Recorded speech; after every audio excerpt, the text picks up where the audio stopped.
Hey, bonjour à tous, j'espère que vous allez bien. Je suis ravie de vous retrouver pour la vidéo du jour. Aujourd'hui, j'avais envie de vous parler du temps parce que j'ai beaucoup vu ça passer sur Insta aujourd'hui. Et du coup, en fait, je me suis dit ouais, que j'allais vous parler de ça parce que, mince, j'avais la main sur le micro, je crois. J'avais envie de vous parler de ça parce qu'en fait, je me suis rendu compte que je gère mon temps de façon vraiment différente et surtout euh, que là où avant je disais tout le temps ah, j'ai pas le temps, j'ai pas le temps, j'ai pas le temps, j'ai pas le temps, j'ai pas le temps, je n'ai pas le temps. En fait, aujourd'hui, je vois les choses de façon vraiment différente. Et je vais vous expliquer un petit peu ce qui s'est passé en fait pour que j'en vienne là. En fait, avant, enfin voilà, comme je vous l'ai expliqué, donc j'étais contrôleur de gestion. Et sur mon dernier gros poste, j'étais en fait, je faisais des horaires de ouf. Et du coup, bah, voilà, une fois que j'avais fini de travailler, en fait, bah, j'allais en apéro, puis le soir, je sortais énormément, le week-end, je sortais beaucoup. Et en fait, j'avais l'impression que je n'avais rien le temps de faire. Voilà, j'avais pas le temps de lire, j'avais pas le temps de faire du sport, enfin, je n'avais le temps de rien faire. Et du coup, j'étais vraiment persuadée bah, qu'en fait, voilà, quoi, c'était comme ça, quoi, je travaillais beaucoup, donc je n'avais pas le temps. Et puis, donc, c'est à ce moment, j'avais commencé donc mon cheminement personnel déjà depuis un petit peu, peut-être 2 3 ans. Et mm, ouais, 2 ans. Et du coup, en fait, j'ai vraiment commencé à intégrer vraiment dans tout ce que je faisais cette notion de responsabilité. C'est-à-dire, bah, ok, euh, je n'ai pas le temps, mais qu'est-ce que je fais en fait? Et c'est ça, et c'est comme le truc de... C'est vraiment une question de priorité en fait. C'est comme quand on dit, je n'ai pas d'argent pour ça.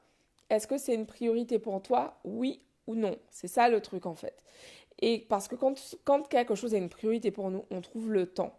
On trouve le temps, et ça c'est clair. Je vais vous expliquer parce que, par exemple, avant, bah, comme je vous le disais, la majorité de mon temps en dehors du travail, donc c'était un temps effectivement très réduit, certes, mais c'était du temps pour sortir, aller m'amuser, aller me défouler, me vider la tête.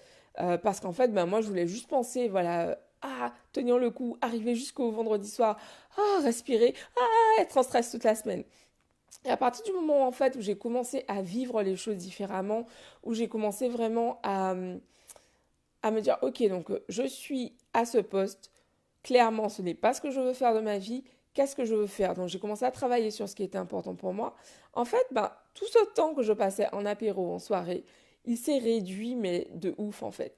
Et c'est-à-dire que aujourd'hui, c'est hyper rare pour moi d'aller en soirée et ça ne me manque absolument pas parce que mon focus aujourd'hui est sur la création de mon entreprise et sur mon développement personnel. Et ça, c'est prioritaire pour moi. Et ça, c'est juste pas comparable en fait. Et c'est ce que j'ai envie de vous dire aujourd'hui. Vous dites peut-être que vous n'avez pas le temps de faire du sport. Et je vous invite à voir les choses d'une autre façon. Comment je peux prendre le temps, pas avoir, hein, prendre le temps de faire un peu de sport aujourd'hui. Par exemple, par exemple, aujourd'hui, j'ai commencé un nouveau programme de sport. Euh, voilà, c'est un circuit de 2 fois, non, attends, de 4 fois 7 minutes. Et du coup, en fait, franchement, une demi-heure, ça passe hyper vite. C'est quelque chose de très, très rapide à caler dans sa journée. Voilà, c'est une demi-heure que t'es pas sur Instagram, en fait. Donc, tu prends ce temps et tu fais du sport, par exemple, ou tu prends ce temps et tu lis. Pareil, comment optimiser son temps, comment avoir le temps, le prendre, encore une fois. C'est vraiment un truc de responsabilité, en fait. Je n'ai pas le temps, je ne prends pas mes responsabilités, je prends le temps, je prends mes responsabilités. Et c'est important vraiment dans tous les aspects de votre vie de prendre vos responsabilités parce que quand on prend ses responsabilités, en fait, on a le pouvoir. Et ça, je ferai une vidéo vraiment sur ce sujet ultérieurement. Mais c'est vraiment important que même dans cet aspect, la gestion de votre temps, que vous soyez vraiment 100% responsable de ce que vous en faites. Changez, transformez-le. Je n'ai pas le temps pour peut-être que aujourd'hui, ce n'est pas une priorité pour toi de faire du sport et que tu fais passer, par exemple, ta vie professionnelle avant tout. Je dis pas, j'ai pas de jugement de valeur à émettre là-dessus, mais c'est toi qui sais ce qui est prioritaire pour toi aujourd'hui. Mais vraiment, réfléchis à ça. Comment tu peux prendre ce temps? si tu veux lire plus, comment tu peux prendre ce temps dans ta journée? Est-ce que par exemple tu as du temps dans les transports? Peut-être qu'au lieu d'écouter ta playlist sur Spotify, bah, tu peux prendre un livre ou tu peux bah, juste commencer pour changer l'habitude, écouter un livre audio. Et ça va être vraiment des changements comme ça en fait que tu vas opérer au fur et à mesure dans tes journées qui vont avoir vraiment un impact sur le long terme. Parce que c'est ça en fait, ce qu'on fait tous les jours, c'est ce qui crée notre réalité. Donc chaque habitude que tu as demande d'être analysée pour être certaine en fait que cette habitude te sert au mieux.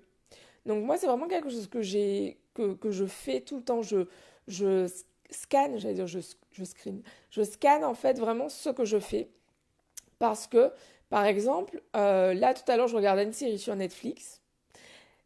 J'ai checké, je me suis dit, ok, tu sais que tu as tendance à être accro. Combien d'épisodes il y a? Ok. Combien de temps dure la série? Ok. Est-ce qu'il y a bien les sous-titres en espagnol? Ok. Donc voilà. Et du coup, je joins l'utile à l'agréable. C'est-à-dire que, bah, en fait, j'améliore mon niveau d'espagnol parce que du coup, là, c'est trop cool. J'arrive maintenant à regarder donc une série de 30 minutes. Là, la série, elle faisait 30 minutes. Et du coup, bah, j'ai pu regarder tout l'épisode avec les sous-titres en espagnol. Et du coup, j'ai compris, je pense, 90% de ce qui s'est dit. Donc, c'était vraiment hyper kiffant. Et c'est un moyen pour moi de joindre bah, mon apprentissage de cette langue, puisque mon but, c'est vraiment de parler couramment espagnol, d'être vraiment la plus à l'aise possible en espagnol, le plus rapidement possible. Donc, du coup, il faut que je trouve des moyens de m'immerger dans la culture. Donc, du coup, en fait, je prends le temps de regarder cet épisode. Ça me détend et en même temps, j'apprends de l'espagnol et je kiffe. Donc voilà, c'est comment euh, vous pouvez utiliser ben voilà, certaines choses comme là, par exemple. Ben ouais, j'avais envie de regarder un truc pour me détendre, mais en même temps, je me suis dit, ok, comment je peux faire en sorte que ça me serve? Bim, j'ai pris une série en espagnol, sous-titrée espagnol. Comme ça, je fais d'une pierre deux coups, je me détends et en même temps, j'améliore mon niveau d'espagnol. Ça peut être par exemple, ben, tiens, j'ai envie de regarder une vidéo de développement personnel, ben, je vais prendre une vidéo de quelqu'un qui parle anglais et je vais mettre les sous-titres en anglais. Si par exemple aujourd'hui tu cherches à améliorer ton niveau d'anglais. Tu vois, c'est vraiment ça, chercher dans ton quotidien comment tu peux faire pour améliorer et pour prendre le temps de faire ce qui est important pour toi. Donc c'est ce que j'avais envie de te partager aujourd'hui. Et puis, comme chaque jour, je t'invite vraiment à travailler sur ta confiance en toi parce que toutes ces habitudes que tu vas mettre en place, en fait, au fur et à mesure, elles vont vraiment te permettre de construire cette estime que tu as pour toi. Et le but vraiment est de développer également ta confiance en toi. D'ailleurs, je vais me noter ça, de faire une vidéo sur différence entre confiance en soi et estime de soi. Euh, je suis en train d'avoir plein d'idées de vidéos là depuis quelques minutes. Il faut vraiment que je note. Qu'est-ce que j'allais dire? Oui, donc voilà, c'est vraiment essentiel. Je le dis tout le temps parce que c'est mon cheval de bataille, je crois que c'est ça qui se dit, de la confiance en soi. Parce que moi, ça a fait une telle différence dans ma vie que je me dois d'en parler tous les jours. Donc pour toi qui désires développer ta confiance en toi, parce qu'aujourd'hui, par exemple, tu sens que tu n'es pas où tu veux dans ta vie. Franchement, tu n'es pas satisfait et tu te sens bloqué, tu te sens retenu. Tu as l'impression que tu n'as pas ce qu'il faut pour y arriver. Commence à travailler sur ta confiance en toi. Utilise ces 10 mantras de la confiance en soi pour vraiment construire cette confiance en toi dès maintenant.